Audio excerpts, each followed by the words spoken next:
السلام علیکم میرے پیارے ریڈرز، کیسے ہیں آپ سب؟ امید کرتی ہوں سب خیریت سے ہوں گے۔ تو آج ہم اپنا ایک اور نیا ناول شروع کرنے جا رہے ہیں جس کی قسط نمبر 1 آج ہم پڑھنے لگے ہیں۔ مجھے امید ہے کہ آپ کو یہ ناول بھی بہت پسند آئے گا۔ یہ ایک ریئل لائف بیسڈ سٹوری ہے۔ میں آپ کو تھوڑی سی سٹوری بتانا چاہوں گی کہ 1 سال پہلے مجھے ایک لڑکی کا میسیج آیا اور انہوں نے فورس کیا مجھے کہ میں ان کی لائف سٹوری لکھوں۔ انہوں نے مجھے کہا کہ میں آپ کو کال کرتی ہوں۔ میں نے کہا کال پہ تو نہیں، آپ مجھے وائس میسیج پہ جو ہے نا اپنی سٹوری سنا دیں۔ پھر 2-3 دن کنٹینیوسلی وہ مجھے جب بھی ان کو ٹائم ملتا گیا وہ مجھے وائس میسیجز کرتی رہی اور اپنی لائف سٹوری جو ہے وہ سناتی رہی۔ اور پھر مجھے تھوڑا آئیڈیا ہو گیا اور پھر میں نے اس کو لکھا، اپنے لفظوں میں لکھا، اور مجھے امید ہے کہ آپ کو پڑھ کے بہت مزہ آئے گا۔ یہ ایک لڑکی کی زندگی کی سچی کہانی ہے۔ بھابھی، میں نے آپ کو تبھی کہہ دیا تھا کہ ابرش میری ہے جس دن یہ پیدا ہوئی تھی۔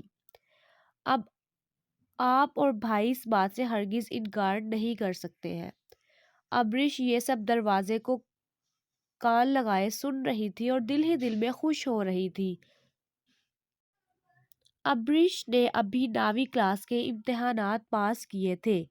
ابریش کی پھپھو کے 4 بیٹے تھے، 2 شادی شدہ اور 2 کنوارے، اور ایک بیٹی تھی جو ابریش کی ہم عمر تھی اور ابریش کی سب سے اچھی دوست بھی تھی۔ اس کی پھپھو نے بچپن میں ہی اسے اپنے بیٹے کے لیے مانگ رکھا تھا، مگر ابریش کو اب تک یہ معلوم نہیں ہو سکا تھا کہ اسے چھوٹے بیٹے کے لیے مانگ رکھا ہے یا بڑے بیٹے کے لیے۔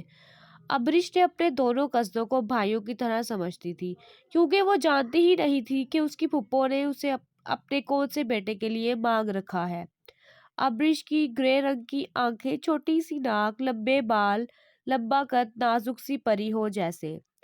ایک دن ابریش چھت پر بیٹھی ناول پڑھ رہی تھی۔ اس کی کزن چھت پر آئی اور ابریش کے پاس بیٹھ گئی۔ کیا پڑھ رہی ہو ابریش؟ ناول پڑھ رہی ہوں، بس تھوڑا سا رہ گیا ہے۔ ابریش کی نظریں کتاب پر ہی تھی۔ اچھا، تو یہ ناول پڑھ کر کیا تمہارا دل نہیں کرتا کہ تمہارا بھی کوئی ہم سفر ہو؟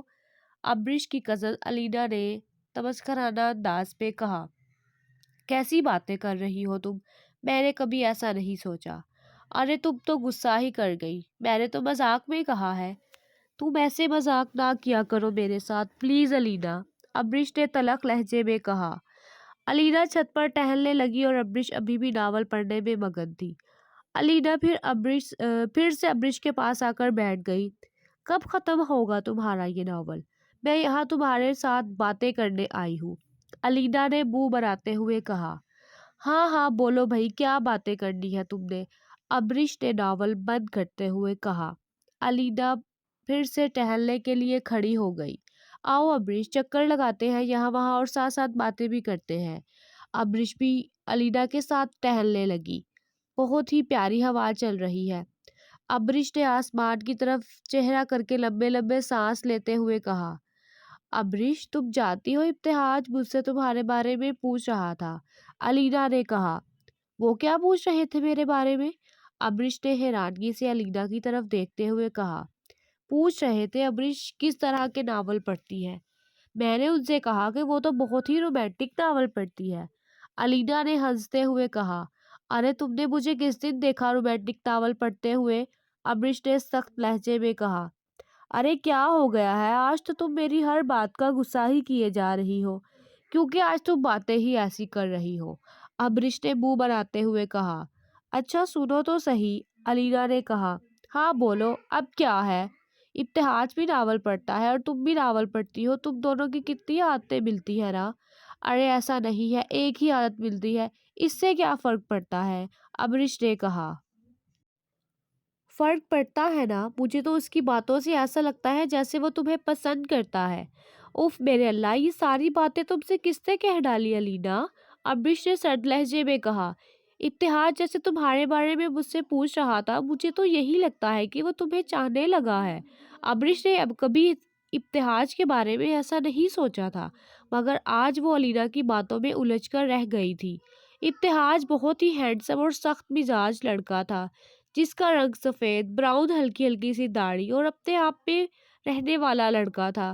بہت لڑکیاں اس پر مرتی تھی مگر وہ اکڑ میں رہتا تھا، کسی کو منہ نہیں لگاتا تھا، مگر امریش کو وہ پسند کرنے لگا تھا، مگر خود اس سے اظہار کرنے سے ڈرتا تھا، اس لیے علینا کی مدد لے رہا تھا۔ ابتہاج نے ویسے ہی پوچھ لیا ہوگا میرے بارے میں، اور تم نہ جانے کیا کیا سوچ رہی ہو۔ امریش یہ کہہ کر نیچے چلی گئی۔ کیسے سمجھاؤں میں اس لڑکی کو؟ امریش آ جاؤ، کھانا کھا لو، امی نے امریش کو آواز دیتے ہوئے کہا۔ نہیں امی، مجھے بھوک نہیں ہے، آپ کھا لیں، امریش یہ کہہ کر اپنے کمرے میں چلی گئی۔ اس نے ناول بک اپنے سائڈ ٹیبل پر رکھی اور بیڈ پر بیٹھ گئی۔ اس کے ذہن میں اب تک علینا کی کہی ہوئی باتیں چل رہی تھی۔ ابتہاج نے میرے بارے میں نہ جانے کیوں پوچھا علینا سے ایسے، وہ بس بیٹھی یہی سوچ رہی تھی۔